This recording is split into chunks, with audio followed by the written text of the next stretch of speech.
প্রকাশ্য দিবালোকে একটি গাড়ি নিয়ে উধাও হয়ে গেছেন দুজন। আসলে একটি ফুটবল খেলাকে কেন্দ্র করে একজন তার বাইকটি রেখে চলে গিয়েছিলেন, আর পরক্ষণেই দুজন লোক এই বাইকটিকে টার্গেট করে পিছন। আর এখানে জনগণের অভাব নেই, সাধারণ জনগণ অনেক ছিল, আর তার ভিড়েই এমন একটি ঘটনা ঘটিয়ে দিয়েছেন। প্রায় কয়েক লক্ষ টাকা দামের মোটর সাইকেল নিয়ে উধাও হয়ে গেছেন।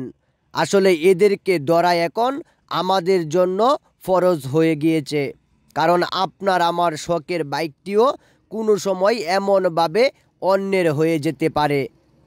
তাই আপনার শখের বাইকটি যদি কোথাও রেখে যান, তাহলে অবশ্যই সতর্কতার সাথে সেখানে বাইক রেখে যাবেন। পরিস্থিতি যাই হোক, বাইকের লক কিংবা জিপিএস ট্র্যাকার যদি না লাগাতে পারেন, তাহলে আপনার বাইকটিও এভাবে অন্যের হয়ে যেতে পারে। আপনার বাইকটিও চুরি করে নিয়ে যেতে পারে দুষ্কৃতিকারীরা। একটি কলেজের সামনে থেকে একটি ফুটবল খেলাকে কেন্দ্র করে কিভাবে বাইক চুরির ঘটনা ঘটেছে সেটা আমাদের সিসিটিভি ক্যামেরায় ধরা পড়েছে। আর এভাবেই গত কয়েক বছরে কয়েক হাজার মোটর সাইকেল এখন চুরির কাতায়। আসলে এদেরকে ধরা হচ্ছে না, ধরার প্রশ্ন আসছে না, কারণ প্রকাশ্য দিবালোকে এমন ঘটনা সচকে আসে না।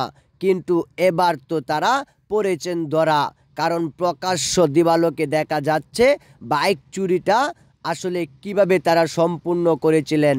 পরিস্থিতি যাই হোক, আমরা এখন তাদের কাছ থেকে জানবো কিভাবে তারা এই বাইকটি কোথায় রেখে কোথায় গিয়েছিলেন।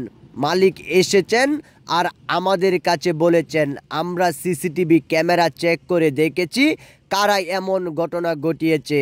তাই আপনাকে বলবো, আপনার শখের বাইকটি যদি থেকে থাকে তাহলে অবশ্যই কোথাও রেখে গেলে অন্যথায় রাখবেন। আপনার বাইকটিও এভাবে তারা চুরি করে অন্যের কাছে খুব স্বল্প দামে বিক্রি করে দিতে পারে। আর এত দামি একটা বাইক যখন আপনার কাছ থেকে উধাও হয়ে যাবে, তখন আপনার খারাপ লাগবে, সেটাই তো স্বাভাবিক।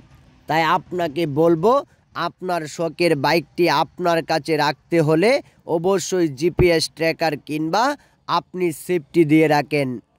আর এমন ঘটনায় এখন আমাদের আশেপাশে অহরহই দেখা যায়, যেখানে শোনা যায় আমার বাইক এমুকের বাইক চুরি হয়ে গেছে। আসলে সেই বাইকটা কিভাবে চুরি করে সেটাই এখন দেখানো হয়েছে। এরা আসলে এতটাই ট্রেনিং প্রাপ্ত যে তারা স্বল্প সময়ের ব্যবধানে বাইক চুরি করার অভিজ্ঞতা রয়েছে। তাই আপনাকে বলবো, সতর্ক থাকুন, সতর্কতা অবলম্বন করুন। আর এই ভিডিওটি সম্পূর্ণটি আপনাদেরকে সতর্কতা অবলম্বন করানোর জন্য বানানো হয়েছে। পরিশেষে যাই হোক, কেউ নেগেটিভ মাইন্ডে নেবেন না। ভালো থাকেন, সুস্থ থাকেন।